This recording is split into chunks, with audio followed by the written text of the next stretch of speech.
Hitungan mundur telah dimulai di Timur Tengah. 48 jam terakhir. Rezim Teheran percaya bahwa mereka telah memutus jalur vital ekonomi global dengan menutup Selat Hormuz. Itu adalah tindakan sabotase yang sempurna.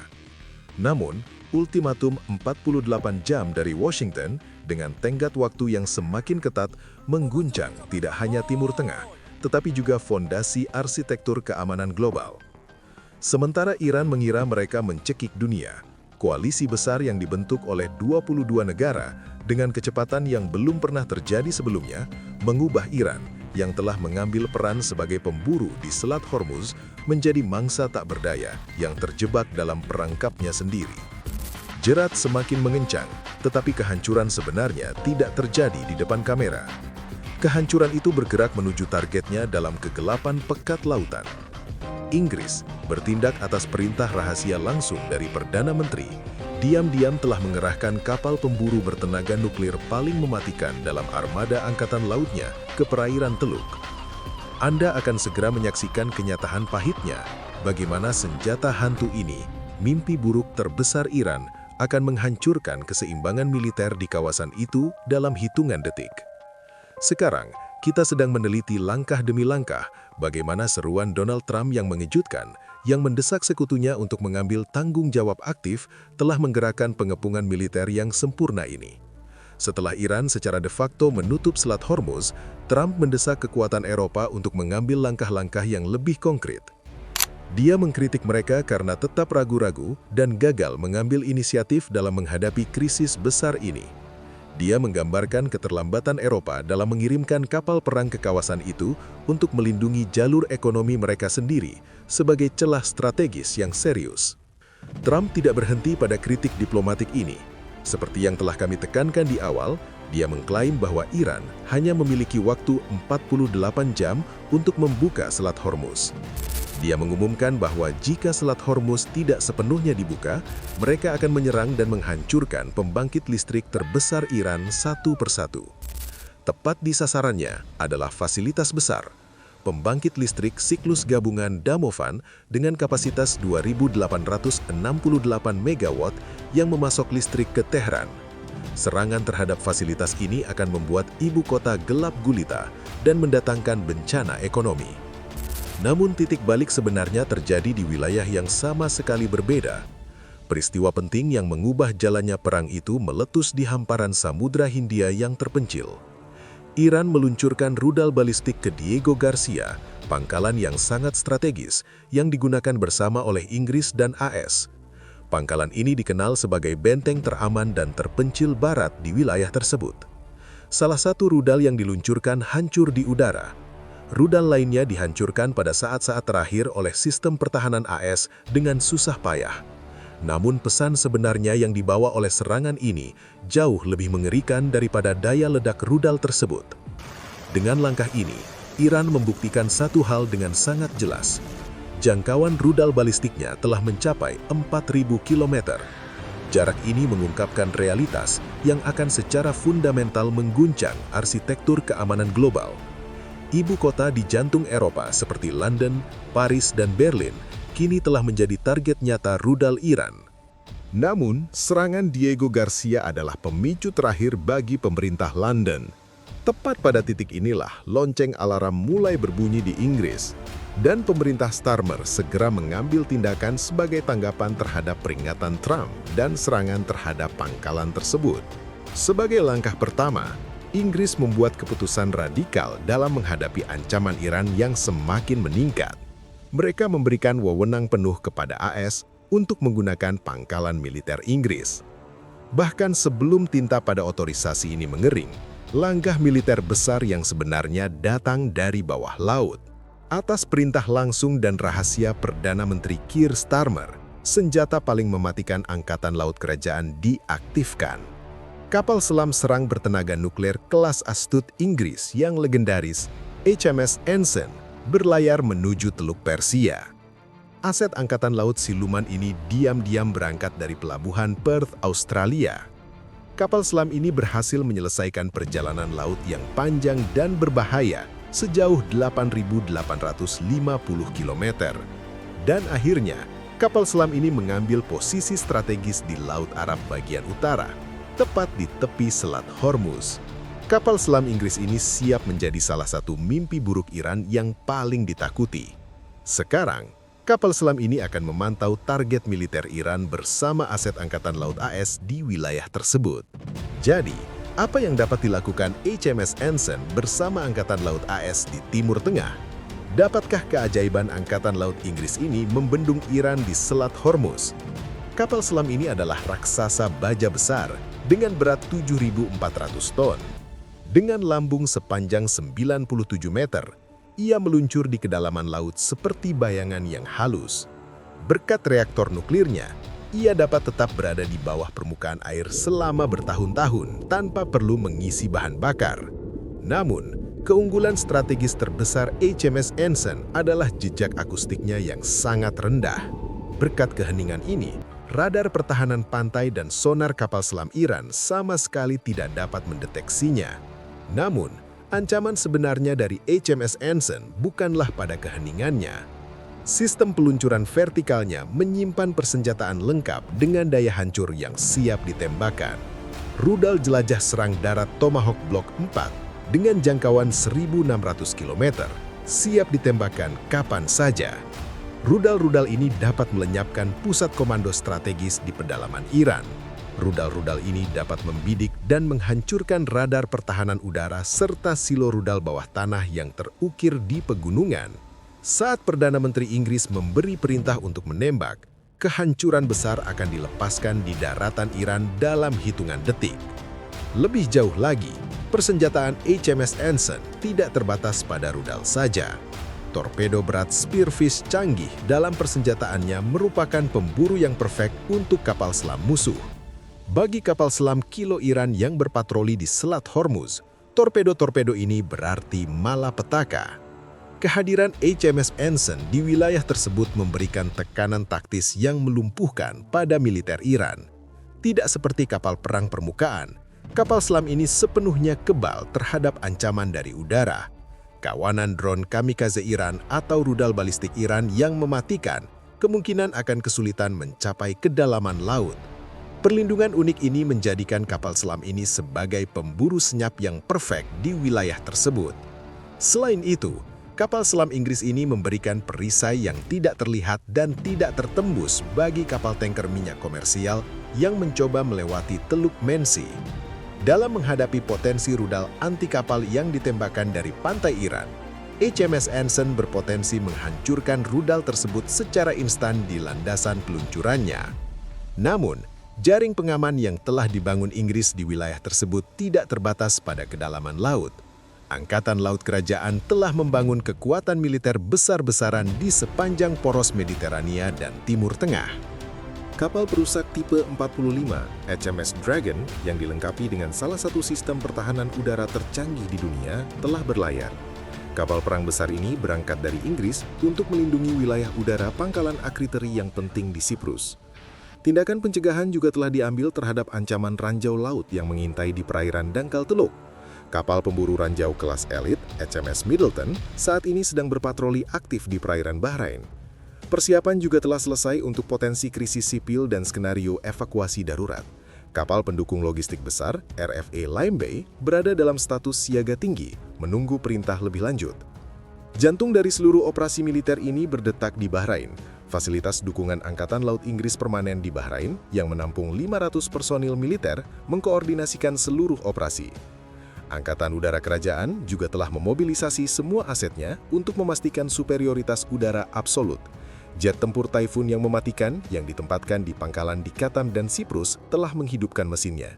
Pesawat-pesawat ini secara efektif membangun tembok pertahanan yang tak tertembus di langit melawan kawanan drone otonom Iran. Sementara itu, helikopter Wildcat yang ditempatkan di pangkalan Akrotiri dirancang untuk misi perburuan khusus. Dipersenjatai dengan rudal Martlet, mereka siaga untuk memburu kapal serang cepat yang bergerak dalam kawanan di laut. Perisai militer besar-besaran yang dibangun oleh Inggris ini merupakan tulang punggung dari operasi yang jauh lebih besar. Ini adalah pilar pendukung paling penting dari operasi militer besar-besaran yang diberi nama Operasi Epic Fury oleh AS. Pasukan AS telah tanpa henti menyerang target-target Iran selama berminggu-minggu. garis pertahanan pantai Iran telah sangat melemah akibat serangan Tomahawk dan rudal-rudal canggih. Namun, daya tembak yang intens ini telah menguras persediaan amunisi AS dengan kecepatan yang belum pernah terjadi sebelumnya. Permintaan mendesak Pentagon untuk tambahan dana amunisi sebesar 50 miliar dolar menyoroti skala kebutuhan militer. Masalah ini telah membuat sekutu wajib turun tangan. Tepat pada titik kritis inilah keajaiban diplomatik besar-besaran yang telah dinantikan semua orang sejak krisis dimulai akhirnya terwujud. Sekali lagi, Inggris Raya turun tangan. Upaya diplomatik rahasia yang telah dilakukan pemerintah London selama berminggu-minggu akhirnya mulai membuahkan hasil. Para pemimpin dari tepat 22 negara menandatangani deklarasi bersama yang belum pernah terjadi sebelumnya mengenai keamanan Selat Hormuz. Awalnya, koalisi ini hanya terdiri dari 6 negara. Inggris, Prancis, Jerman, Italia, Belanda, dan Jepang adalah yang pertama mengambil inisiatif. Namun ketika krisis mulai mencekik ekonomi global, hal itu memaksa negara-negara lain untuk ikut bertindak. Blok ini tumbuh seperti bola salju dan berkembang pesat. Kekuatan global seperti Kanada, Korea Selatan, Selandia Baru, Swedia, dan Finlandia bergabung dengan kekuatan ini. Bukan hanya negara-negara barat, aktor-aktor Teluk yang berada di jantung krisis juga memilih pihak mereka. Bahrain dan Uni Emirat Arab juga bergabung dengan koalisi besar ini, melengkapi lingkaran. Aliansi besar ini yang sekarang mencakup total 22 negara mengirimkan pesan yang sangat jelas kepada seluruh dunia. Mereka secara resmi menyatakan bahwa penutupan Selat Hormuz secara de facto oleh Iran merupakan pelanggaran nyata terhadap hukum internasional. Bahasa dalam pernyataan bersama itu sangat keras dan tanpa kompromi. Serangan Iran terhadap infrastruktur sipil, fasilitas energi, dan kapal komersial tak bersenjata dikutuk dengan sekeras-kerasnya. Ke-22 negara ini mengutip resolusi Dewan Keamanan PBB 2817. Seruan yang jelas disampaikan agar Iran segera menghentikan penambangan dan blokade di laut. Koalisi mungkin belum mengeluarkan deklarasi perang resmi secara tertulis, namun mereka dengan jelas mengumumkan bahwa mereka akan mendukung upaya negara-negara yang melakukan perencanaan darurat untuk memastikan jalur aman melalui selat. Kerangka diplomatik ini memberikan perlindungan legitimasi internasional untuk setiap langkah militer yang mungkin diambil AS dan Inggris di kawasan itu. Langkah-langkah penting juga diambil untuk mengurangi dampak ekonomi dari krisis tersebut. Berkoordinasi dengan Badan Energi Internasional, diputuskan untuk segera melepaskan cadangan minyak strategis. Seiring dengan langkah ini, Departemen Keuangan AS juga mengambil langkah untuk meredakan ketegangan pasar, guna sementara waktu menekan krisis energi global. Mereka memberikan masa pengecualian 30 hari untuk penjualan minyak Iran. Namun, di balik kamera, di balik pintu tertutup, proses resolusi yang jauh lebih dalam sedang berlangsung. Amerika Serikat menyampaikan syarat-syarat terakhirnya kepada Iran melalui saluran intelijen.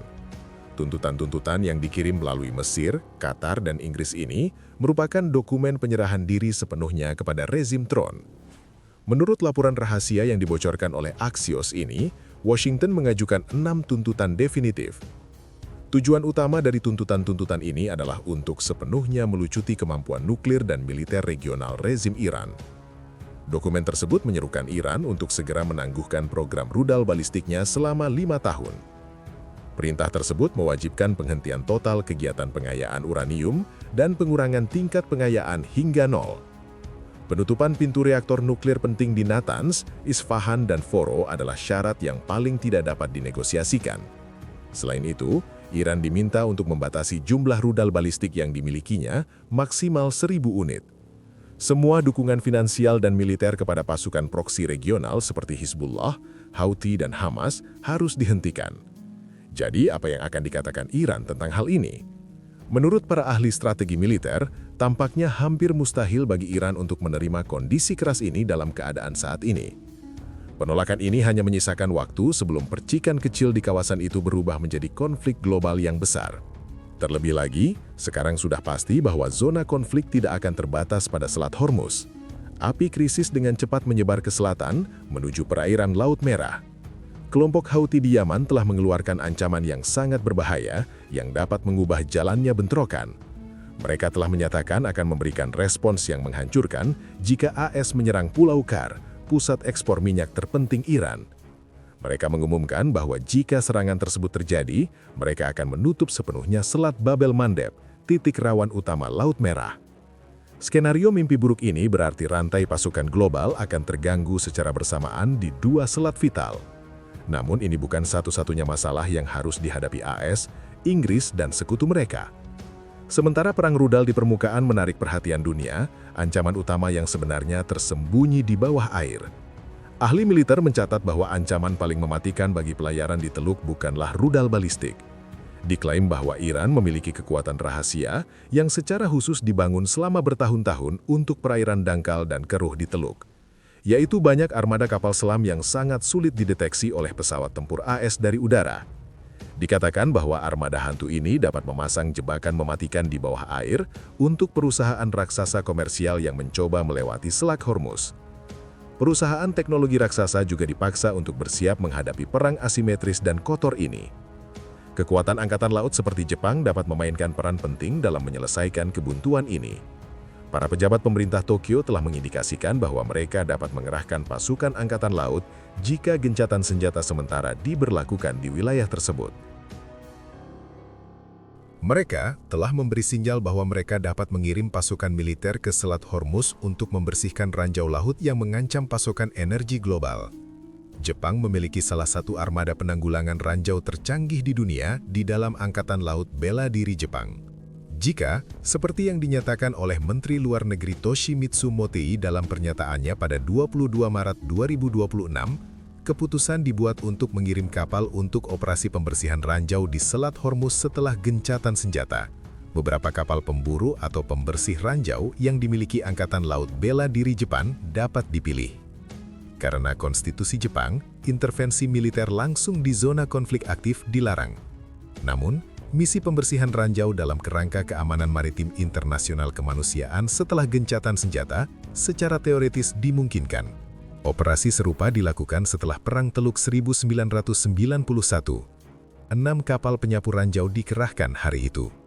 Dalam skenario serupa, Jepang dapat mengerahkan armada penanggulangan ranjau termasuk JS Awaji, JS Herado, JS Ninomi, dan JS Kurama ke Timur Tengah. Langkah Jepang menunjukkan bahwa krisis ini tidak hanya memiliki dimensi militer, tetapi juga ekonomi. Langkah ini bertujuan untuk melindungi aliran energi global. Kini, gambaran akhirnya mulai menjadi jelas setelah semua langkah timbal balik ini. Resiko keamanan di Selat Hormuz dapat berdampak negatif pada rantai pasokan energi global. Saat tenggat waktu 48 jam yang ditetapkan Trump hampir berakhir, ketegangan di kawasan itu telah mencapai puncaknya. Di satu sisi berdiri kekuatan militer AS dan Inggris yang maju. Di sisi lain terletak kapasitas dan pengaruh strategis Iran di kawasan tersebut. 6 syarat yang diajukan Washington bertujuan untuk menghentikan program nuklir dan rudal balistik. Namun, syarat-syarat ini lebih berfungsi sebagai peringatan daripada solusi diplomatik. Jika syarat-syarat tersebut tidak diterima, masalah keamanan dapat muncul di Teluk Persia dan sekitarnya. Situasi ini dapat menyebabkan kenaikan tajam harga minyak dan kesulitan ekonomi. Koalisi 22 negara memberikan legitimasi internasional. Namun, bahkan satu insiden di lapangan dapat mempersulit proses diplomatik ini.